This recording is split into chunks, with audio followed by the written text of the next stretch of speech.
My son was always a quiet child. He was never afraid of the dark.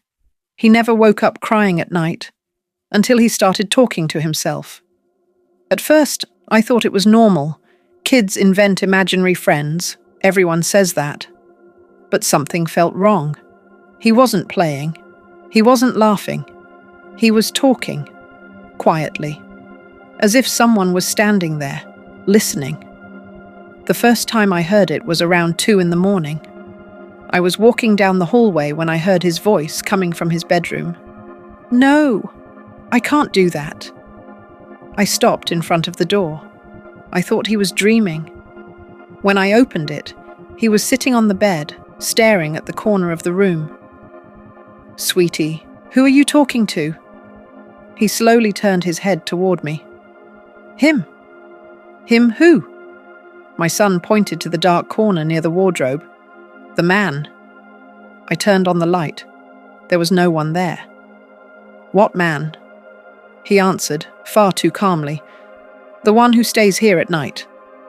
The next morning, I asked again, "Does this man come every night?" He nodded. "Almost every night." "What does he want?"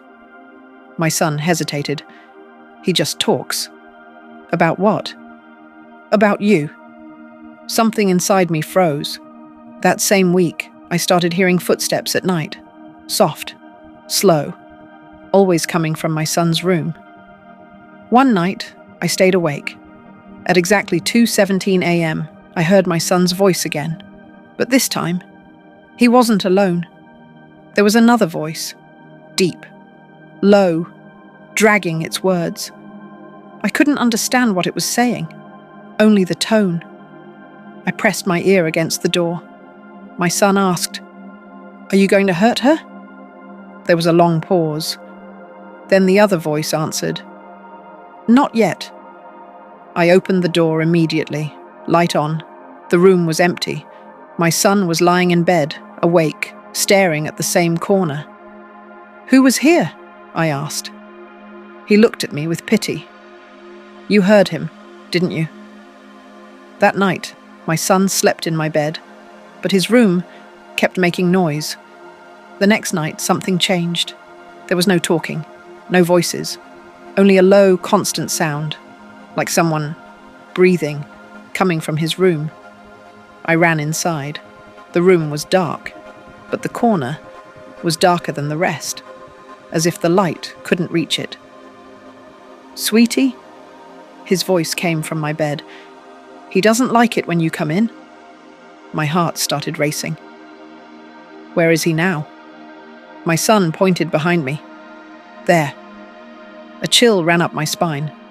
I couldn't turn around. "What does he want?" My son whispered, "He says you talk too much." "And what else?" "That mothers always talk too much before they disappear." The next morning, I asked for help. A psychologist, a priest, a doctor. They all said the same thing: imagination, stress, a phase. On the third night, I woke up to my son standing beside my bed. He looked serious. He said, "Tonight is the last time." "The last time for what?" He stared into nothing. "The last time you protect me." Before I could react, something cold touched my neck. It wasn't a hand. It felt like the air had weight. The last thing I heard was a voice behind me, calm and firm. "You don't need to protect anyone anymore." Everything went dark. I woke up 2 days later. White lights, the smell of a hospital, a steady beeping beside me. My whole body ached. I sat up, panicking.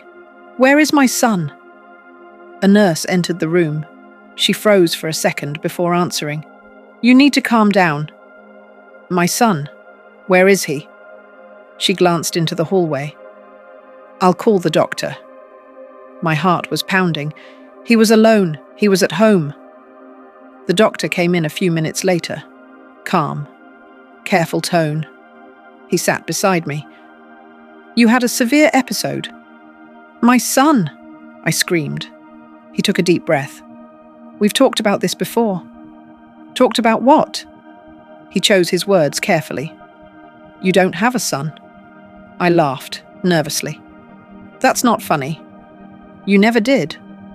I heard him. I saw him. His room. The room was empty when the neighbors entered. My head started spinning. You're lying. The doctor continued, firmer now. The treatment will continue. Treatment for what? He opened a folder. Photos, my house, the bedroom, empty. No child's bed, no toys, no drawings on the walls. Just an empty room, with damp stains in the corner. You've lived alone for 8 years. That's impossible. Since the accident. My stomach dropped. What accident? He looked straight at me. The one on the highway. You were found unconscious on the shoulder. Alone. Talking to someone who wasn't there. A cold shiver crawled up my neck. Then, who was in the room? The doctor closed the folder slowly. That's what we're trying to understand. That night, I was alone in the hospital room, unable to sleep. The clock on the wall read 2:17 a.m. That's when I heard a familiar voice. They don't like it when you talk either. I slowly turned my head. In the dark corner of the room, someone was sitting there, small, silent, watching me. And then I understood. Maybe I never had a son, but something always needed me to believe I did.